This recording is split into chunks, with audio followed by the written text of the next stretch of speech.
ಸಾವಿನ ನಂತರ ಬದುಕು ಇದೆಯಾ? ಸನ್ಯಾಸಕ್ಕೆ ಸರಿಯಾದ ವಯಸ್ಸೇನು? ಸನ್ಯಾಸ ಅಥವಾ ಬ್ರಹ್ಮಚರ್ಯ ಅಂದರೆ ದೈವಿಕತೆಯ ದಾರಿಯಲ್ಲಿ ಇರೋದು. ಸರಿಯಾದ ವಯಸ್ಸು ಯಾವುದು? ಜೀವನದಲ್ಲಿ ಮಾಡೋ ಮೊದಲನೇ ಕೆಲಸ ಆಗಬೇಕು ಅದು.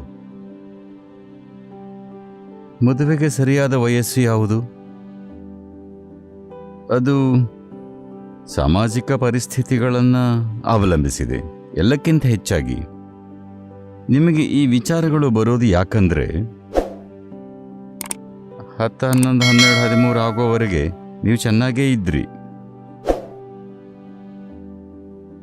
ನಂತರ ಒಮ್ಮೆಲೆ ಹಾರ್ಮೋನುಗಳ ರಾಸಾಯನಿಕ ಮಿಶ್ರಣ ನಿಮ್ಮ ವ್ಯವಸ್ಥೆಯನ್ನು ಪ್ರವೇಶಿಸಿದ್ವು. Now you looked. Suddenly everybody looks different. ಈಗ ಸುತ್ತ ನೋಡಿದಾಗ ಒಮ್ಮೆಲೆ ಎಲ್ಲರೂ ಬೇರೆ ತರಹ ಕಂಡ್ರು. ಒಂದ್ಸಲ ಹೀಗಾಯ್ತು. ಶಂಕರನ್ ಪಿಳ್ಳೈ ಒಂದು ಪಾರ್ಟಿಗೆ ಹೋದ.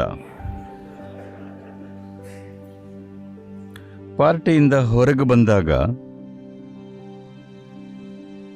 ಹೆಂಡತಿಗೆ ಹೇಳ್ದ, ನಿನಗೆ ಗೊತ್ತಾ, ಆಲ್ಕೋಹಾಲ್ ನಿನ್ನನ್ನು ಸುಂದರವಾಗಿಸುತ್ತೆ. ಹೆಂಡತಿ ಅಂದ್ಲು, ನಾನು ಒಂದು ಹನಿನೂ ಕುಡ್ದಿಲ್ಲ ಅಂದ್ಲು. ಇಲ್ಲ, ನೀನಲ್ಲ, ನಾನು.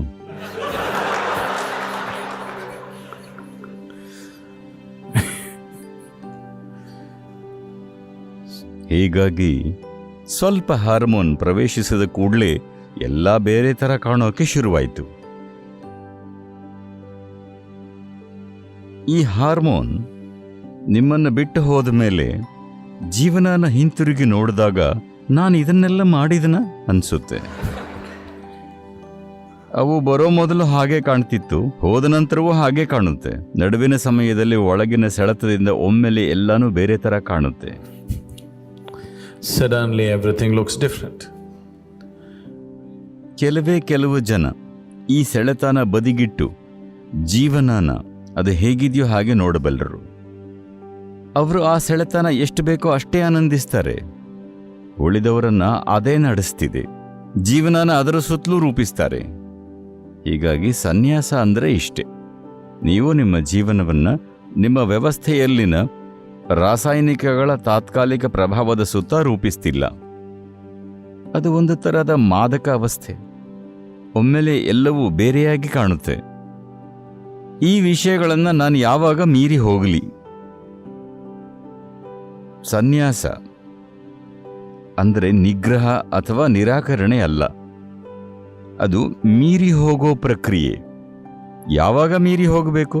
ಸಾಧ್ಯವಾದಷ್ಟು ಬೇಗನೆ ಅಲ್ವಾ? ಯಾವಾಗ ನಿಗ್ರಹಿಸಬೇಕು? ಯಾವತ್ತೂ ಇಲ್ಲ. ನಿಗ್ರಹ ಪರಿಹಾರವಲ್ಲ, ಮೀರಿ ಹೋಗೋದು ಪರಿಹಾರ. ಮೀರಿ ಹೋಗೋದು ಪರಿಹಾರವಷ್ಟೇ ಅಲ್ಲ, ಅದೆಷ್ಟೋ ಹೆಚ್ಚಿನದ್ದು. ಅದು ಸಮಸ್ಯೆಯನ್ನೇ ಮೀರಿದ್ದು.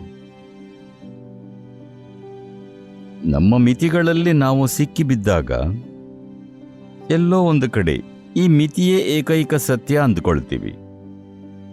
ಈ ಮಿತಿ ಒಂದೇ ವಾಸ್ತವತೆ ಅಲ್ಲ. ಲೈಂಗಿಕತೆ ಇಲ್ಲದ ಮತ್ತು ಅದನ್ನು ಮೀರಿ ಹೋಗೋ ವಿಚಾರನೇ ಇಲ್ಲದ ನಿಮ್ಮ ಬಾಲ್ಯದ ಸಮಯ ನೆನಪಿದೆಯಾ? ಹೌದು ತಾನೆ? ಇದು ಮಧ್ಯಂತರ ಹಂತ ಅಷ್ಟೆ. ನಿಮ್ಮೊಳಗೆ ನಡೆಯೋ ವಿಚಿತ್ರ ಸಂಗತಿಗಳು ಮತ್ತು ತಲೆಯಲ್ಲಿ ಓಡೋ ರೋಮ್ಯಾನ್ಸನ್ನೆಲ್ಲ ನಂಬಬೇಡಿ. ಪ್ರಕೃತಿಗೆ ಸಂತಾನೋತ್ಪತ್ತಿ ಮಾಡಬೇಕಿದೆ ಅಷ್ಟೆ. ಅದು ನಿಮ್ಮನ್ನು ಸೆಳೆದಿದ್ರೆ ನೀವದನ್ನು ಮಾಡಲ್ಲ. ಮಗುನ ಜನ್ಮ ನೀಡೋದರಲ್ಲಿ ಎಷ್ಟೆಲ್ಲ ನೋವಿದ್ರೂ ಜನಸಂಖ್ಯೆ ಬೆಳೀತಾನೆ ಇದೆ. ಒಳಗಡೆಯಿಂದ ಸಾಕಷ್ಟು ಪ್ರಚೋದನೆ ಇಲ್ಲದೆ ಇದ್ರೆ ಅದು ಆಗಲ್ಲ. ನಿಮ್ಮನ್ನ ಒಳಗಡೆಯಿಂದಾನೇ ಚುಚ್ಚಲಾಗಿದೆ, ಹಾಳು ಮಾಡಲಾಗಿದೆ. ಹಾರ್ಮೋನ್ಗಳು ನಿಮ್ಮ ಬುದ್ಧಿವಂತಿಕೆಯನ್ನು ಅಪಹರಿಸಿಬಿಟ್ರೆ ಆಮೇಲೆ ಎಲ್ಲಿ ನೋಡಿದ್ರೂ ಅದೇ ಕಾಣುತ್ತೆ. ಅದನ್ನ ಮೀರಿ ನೋಡೋದಕ್ಕೆ ನಿರ್ದಿಷ್ಟ ಮಟ್ಟದ ಅರಿವು ಮತ್ತು ಸಾಮರ್ಥ್ಯ ಬೇಕಾಗುತ್ತೆ. ಇದು ನಿರಾಕರಣೆಯಲ್ಲ, ಆದರೆ ಅದನ್ನ ಮೀರಿ ನೋಡೋದು. ಅದನ್ನ ಮೀರಿ ನೋಡಿದ್ರೆ ಅದರ ಮಿತಿಯನ್ನು ಅರ್ಥ ಮಾಡ್ಕೋತೀರಿ. ಸೀಮಿತವಾದದ್ದನ್ನ ಸೀಮಿತ ರೀತಿಯಲ್ಲೇ ನಿರ್ವಹಿಸಬೇಕು. ನಿಮ್ಮ ಇಡೀ ಜೀವನನ ಅದರಲ್ಲಿ ಹೂಡಬೇಕಾಗಿಲ್ಲ ಅಲ್ವಾ? ಜೀವನದ ಸಣ್ಣ ಅಂಶ ಅಷ್ಟೇ ಗಮನ ಪಡೀಬೇಕು. ಅದು ನಿಮ್ಮ ಸಂಪೂರ್ಣ ಪ್ರಜ್ಞೆಯನ್ನ ಆವರಿಸಿದ್ರೆ ಆಗ ಅದು ವಿಕಲತೆಯ ಬದುಕಾಗುತ್ತೆ. ಇದನ್ನ ಮನಗಾಣೋದೇ ಸನ್ಯಾಸ, ಅದನ್ನ ಮೀರಿ ಹೋಗೋ ಸಾಮರ್ಥ್ಯ. ಈಗ ನಿಮಗೆ ಸಾವಿನ ನಂತರ ಏನಾಗುತ್ತೆ ಅನ್ನೋದನ್ನು ತಿಳ್ಕೋಬೇಕಿದೆ. ಕೆಲವೊಂದನ್ನ ಅನುಭವಿಸಿದ್ರಷ್ಟೇ ಚೆನ್ನಾಗಿ ತಿಳ್ಕೋಬಹುದು. ಮದುವೆ ತರಹ ಅನುಭವ ಆದ್ರೆ ಮಾತ್ರ ಚೆನ್ನಾಗಿ ತಿಳಿಯುತ್ತೆ. ಬೇರೆಯವರು 1000 ಹೇಳಿದ್ರು ನಿಮ್ಗದು ಸತ್ಯ ಅಲ್ಲ, ಹೌದು ತಾನೆ? ನಿಮಗೆ ಅನುಭವ ಆಗಬೇಕು. ಇದು ಯಾವಾಗಲೂ ಆಗ್ತಾನೇ ಇದೆ. ಜನ ಯಾವಾಗಲೂ ಈ ನಿಲುವನ್ನೇ ತಗೊಳ್ಳೋದು. ನಿಮ್ಮ ಮುಂದೆ ಯಾರಾದರೂ ಬಂದರೆ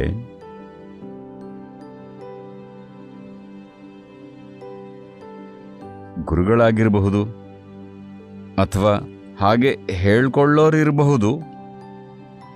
ನೀವು ಕೇಳೋ ಮೊದಲನೇ ಪ್ರಶ್ನೆ, ಜೀವನ ಅಂದ್ರೆ ಏನು? ಸಾವು ಅಂದ್ರೆ ಏನು? ನೋಡಿ, ಅರ್ಥ ಮಾಡಿಕೊಳ್ಳಿ. ನಿಮ್ಮ ಪ್ರಶ್ನೆಯನ್ನ ಸ್ವಲ್ಪ ಆಳವಾಗಿ ನೋಡಿ. ನೀವು ಕೇಳ್ತಾ ಇರೋದು ಏನು? ನೀವು ಕೇಳ್ತಿರೋದು ನನ್ನ ಜೀವನದ ಸ್ವರೂಪ ಏನು, ಹೌದು ತಾನೆ? ಸಾವು ಅಂದ್ರೆ ಏನು? ನಾನು ಎಲ್ಲಿ ಹೋಗ್ತೇನೆ ಅಂದಾಗ ಇದರ ಸ್ವರೂಪವನ್ನು ತಿಳಿಯಲಿಕ್ಕೆ ಬಯಸ್ತಿದ್ದೀನಿ. ದೇಹ ಹೋದ ನಂತರ ಏನಾಗುತ್ತೆ? So you are asking, who am I? ಹಾಗಾಗಿ ನೀವು ಕೇಳ್ತಿರೋದು ನಾನು ಯಾರು ಅಂತ. ಅದನ್ನು ನನ್ನ ಹತ್ರ ಯಾಕೆ ಕೇಳ್ತಿದ್ದೀರಾ?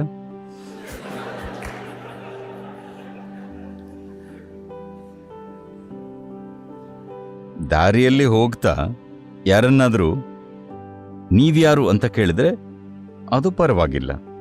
ರಸ್ತೆಯಲ್ಲಿ ಯಾರನ್ನಾದರೂ ನಾನ್ಯಾರು ಅಂತ ಕೇಳಿದ್ರೆ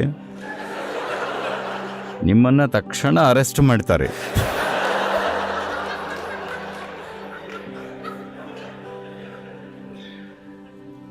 ಇದು ಸಿನ್ಸಿನಟಿ ಏರ್ಪೋರ್ಟ್ನಲ್ಲಿ ಆಗಿತ್ತು. ಚೆಕ್ ಇನ್ ಕೌಂಟರ್ ಮುಂದೆ ಜನ ಸಾಲಾಗಿ ನಿಂತಿದ್ರು. ಒಬ್ಬ ವ್ಯಕ್ತಿ ಪೂರ್ತಿ ಕ್ಯೂ ದಾಟಿ ನೇರವಾಗಿ ಕೌಂಟರ್ನಲ್ಲಿದ್ದ ಮಹಿಳೆ ಹತ್ರ ಹೋಗಿ, ಅವಳು ಸರ್ ದಯವಿಟ್ಟು ಸಾಲಿನಲ್ಲಿ ಬನ್ನಿ ಅಂದ್ಲು. ಇಲ್ಲ ನಾನು ಗಡಿಬಿಡಿಯಲ್ಲಿದ್ದೀನಿ, ಚೆಕ್ ಇನ್ ಮಾಡಿ ಅಂದ. ನೋಡಿ, ಎಲ್ಲರೂ ಗಡಿಬಿಡಿಯಲ್ಲಿದ್ದಾರೆ, ಸಾಲಿನಲ್ಲಿ ಬನ್ನಿ ಅಂದ್ಲು. ಆಗ ಅವನು ಧ್ವನಿ ಏರಿಸಿ, ನಾನು ಯಾರು ಗೊತ್ತಾ ಅಂದ. ಅವಳು ಮೈಕ್ ತಗೊಂಡು, ಇಲ್ಲೊಬ್ಬರಿಗೆ ತಾವು ಯಾರು ಅನ್ನೋದು ಗೊತ್ತಿಲ್ಲ, ಸಹಾಯ ಮಾಡಿ.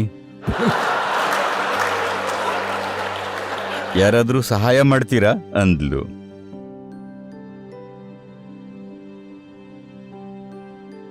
ನೀವ್ ಈಗ ಜೀವಂತವಾಗಿದ್ದೀರಿ. ಇದು ಏನು ಅಂತ ತಿಳ್ಕೋಬೇಕಂದ್ರೆ ಇಲ್ಲಿ ನೋಡ್ಬೇಕು, ಬೇರೆಲ್ಲೋ ಅಲ್ಲ. ದುರದೃಷ್ಟವಶಾತ್ ನೀವು ನನ್ನ ಜೊತೆ ಇದ್ದೀರಿ. ನೀವು ಪಕ್ಕಾ ಆಧ್ಯಾತ್ಮಿಕ ಜನರ ಜೊತೆ ಇದ್ದಿದ್ರೆ ತಕ್ಷಣ ಹೇಳ್ತಾರೆ, ನೀವು ಆತ್ಮನ್, ನೀವು ಸರ್ವವ್ಯಾಪಿ, ನೀವು ಶಾಶ್ವತ, ಇದು ಅದು, ನೀವು ದೇವರ ಸಾಕಾರ ರೂಪ. You want to hear this bull from me? ಈ ಹುಚ್ಚು ಮಾತುಗಳನ್ನು ನನ್ನಿಂದ ಕೇಳಬೇಕಾ ನಿಮಗೆ? ಅವರು ಇದನ್ನೆಲ್ಲ ಹೇಳಿರೋರು. ಈಗ ನಿಮ್ಮನ್ನ ಕನ್ಫ್ಯೂಸ್ ಮಾಡ್ತಿದ್ದೀನಿ ಅಂದ್ಕೋಬೇಡಿ. ಅದನ್ನು ಮಾಡೋ ಅವಶ್ಯಕತೆ ಇಲ್ಲ. ನೀವಾಗಲೇ ಕನ್ಫ್ಯೂಸ್ ಆಗಿದ್ದೀರಿ. ಅದಕ್ಕೆ ನಾನೇನಾದರೂ ಕಷ್ಟಪಡಬೇಕಾ? ಬೇಕಿಲ್ಲ. ನೀವಾಗಲೇ ಸಂಪೂರ್ಣವಾಗಿ ಗೊಂದಲಗೊಂಡಿದ್ದೀರಿ ಅಲ್ವಾ?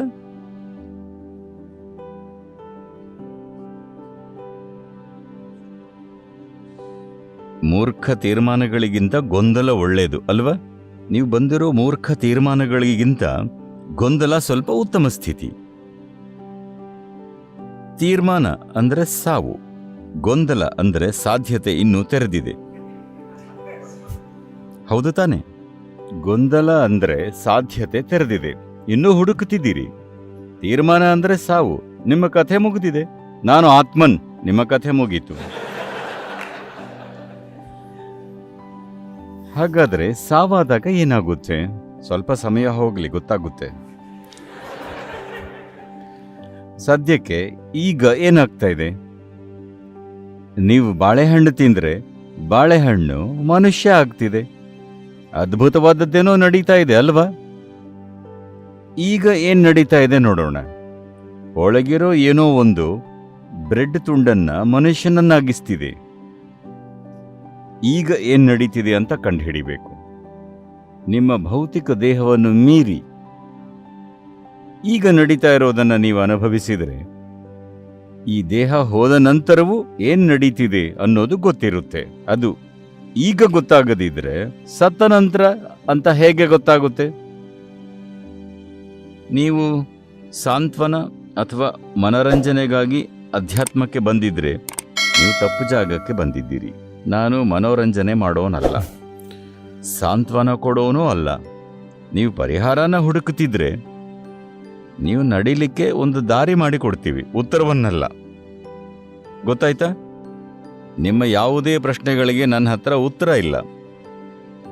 ಆದರೆ ಪ್ರಶ್ನೆ ಸತ್ಯವಾಗಿದ್ರೆ, ಪ್ರಾಮಾಣಿಕವಾಗಿದ್ರೆ, ಅಜ್ಞಾನದ ನೋವು ನಿಮ್ಮನ್ನು ಕಿತ್ತು ತಿನ್ನುತ್ತಾ ಇದ್ರೆ, ಅಜ್ಞಾನದ ನೋವು ನಿಜವಾಗಲೂ ಕಾಡ್ತಾ ಇದ್ರೆ, ಆಗ ನಿಮಗೊಂದು ಸಾಧನೆನ ಕೊಡಬಲ್ಲೆ, ದಾರಿ ತೋರಿಸಬಲ್ಲೆ, ಪರಿಹಾರ ಕಂಡುಕೊಳ್ಳೋದಕ್ಕೆ. ಆದರೆ ನನ್ನ ಬಳಿ ಉತ್ತರಗಳಿಲ್ಲ. ಯಾಕಂದ್ರೆ ಎಲ್ಲ ಉತ್ತರಗಳು ಕಥೆಗಳಷ್ಟೇ. ಅದು ಸಾಂತ್ವನ ಅಥವಾ ಮನೋರಂಜನೆ ಕೊಡುತ್ತಷ್ಟೇ. ಲೇಟೆಸ್ಟ್ ಹಾಗೂ ಇಂಟ್ರೆಸ್ಟಿಂಗ್ ಸುದ್ದಿಗಳಿಗಾಗಿ ಬಾಸ್ ಟಿವಿ ಕನ್ನಡ ಚಾನೆಲ್ನ ಸಬ್ಸ್ಕ್ರೈಬ್ ಮಾಡಿ. ಹಾಗೆಯೇ ಬೆಲ್ ಐಕಾನ್ ಪ್ರೆಸ್ ಮಾಡಿ. ಇದರ ಜೊತೆಗೆ ಫೇಸ್ಬುಕ್, ಇನ್ಸ್ಟಾಗ್ರಾಮ್, ಎಕ್ಸ್ನಲ್ಲೂ ಮಿಸ್ ಮಾಡದೆ ಫಾಲೋ ಮಾಡಿ.